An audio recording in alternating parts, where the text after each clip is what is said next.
there's a ukulele in my coffee. Excuse me, Heidi. But there's a ukulele in my coffee, I do declare.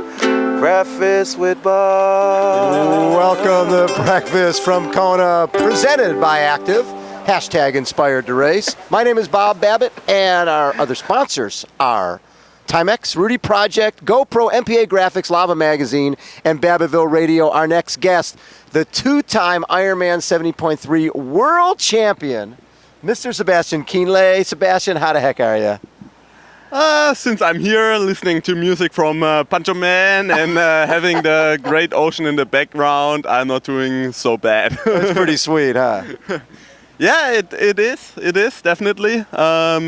Even if you know that race week is also very busy, I just try to enjoy it. Yes. I mean, we are not in a closed TV studio or something. You're not sitting in a cubicle working a real job. This is not a bad way to make a living. What, Sebastian, take me back. What got you into triathlon to begin with?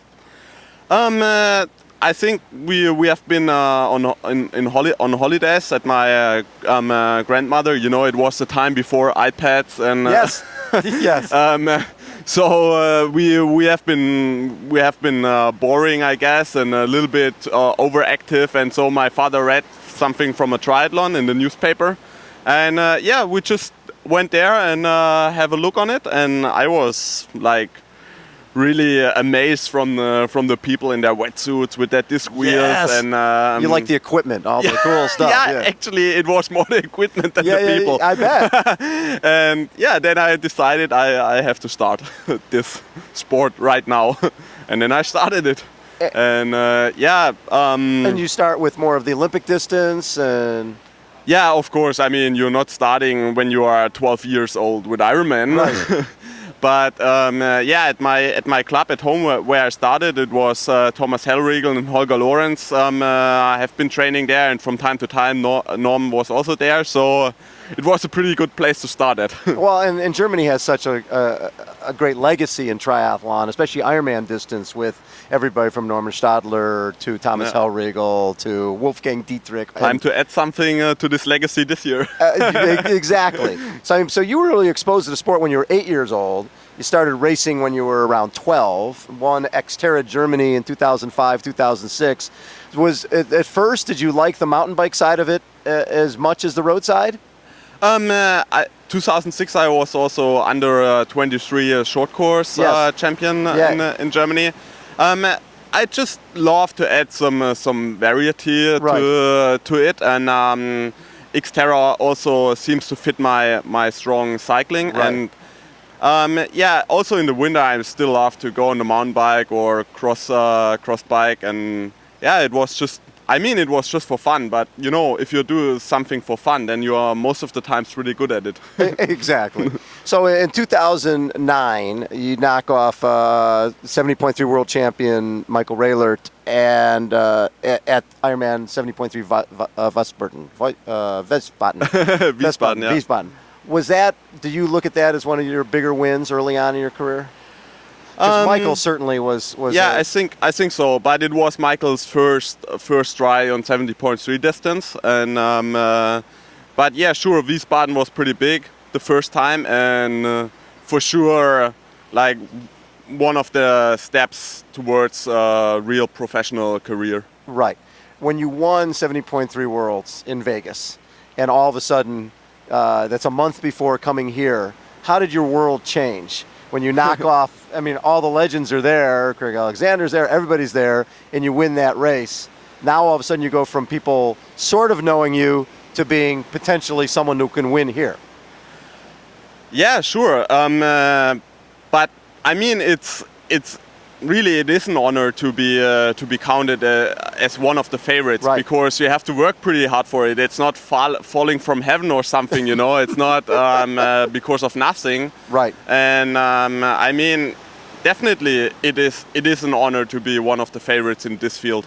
Right. So that year, first time here, you finished fourth. And a lot of times people have problems getting used to the heat and the wind. The fact that you did so well first time out, did that give you a lot of confidence? And what was that first experience like?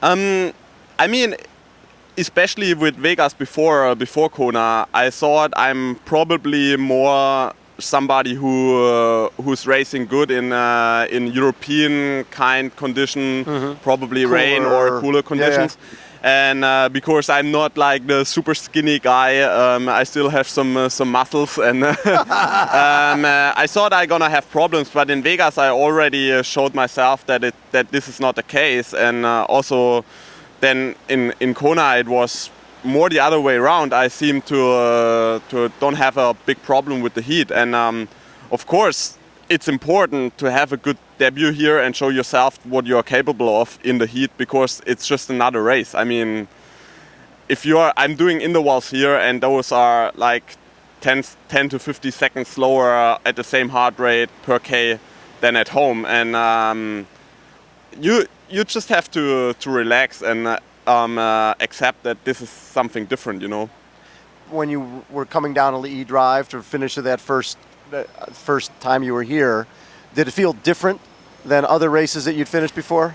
Yeah, definitely, because especially the first time, I mean, I waited really long till I did my first long course race, and then I waited another 2 years till I make my Hawaii debut, and so, you know, the foreplay was very long, and so it was really nice to be there. And then, especially with how the race unfolded, I was leading together with Marino, then had the flat, and it was just amazing. I mean, it's probably in a lot of other races you feel shit about the fourth place, but not here. It was great, and it was the same last year with my third place.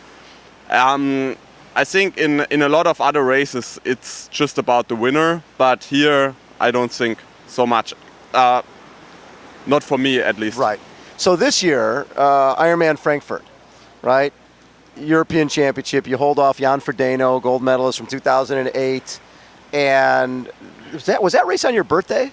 Yeah, my 30th birthday. Yeah. So on your birthday, and you win this major race in Frankfurt.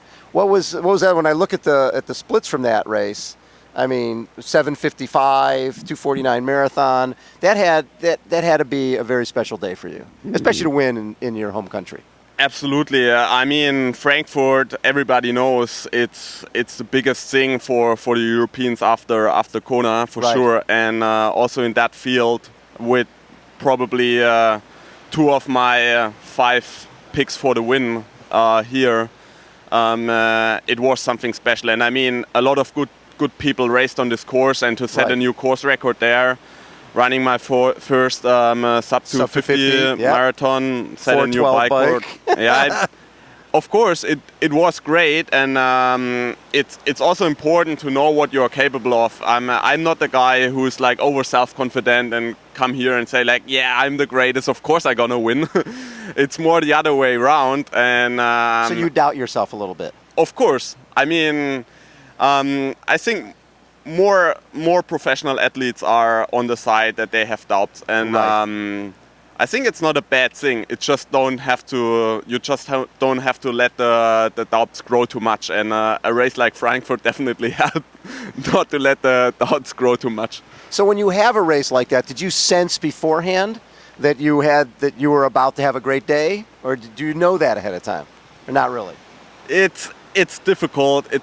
It's very difficult, because often I do so, and but I don't wanna, get overexcited, because then in the race something bad happens, or it's not playing like you expected it, and then you think like, oh, I'm not that good like I thought I am, and then you fall apart, and that's not a good thing to happen.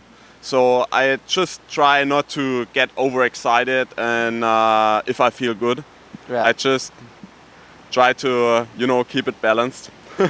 So you mentioned some of your picks for who are going to do well here, and that day you had Frederik van Lierde, and he was second, and then Jan Frodeno got third. I'm assuming those two are in your potentially guys who can win this race.